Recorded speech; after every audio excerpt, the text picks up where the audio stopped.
TPI Corporation 5800 series garage heaters are CETL US listed for indoor semi-recessed applications.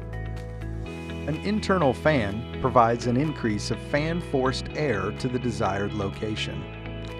5800 series heaters have become a popular option for garages, workshops, and utility rooms throughout the United States.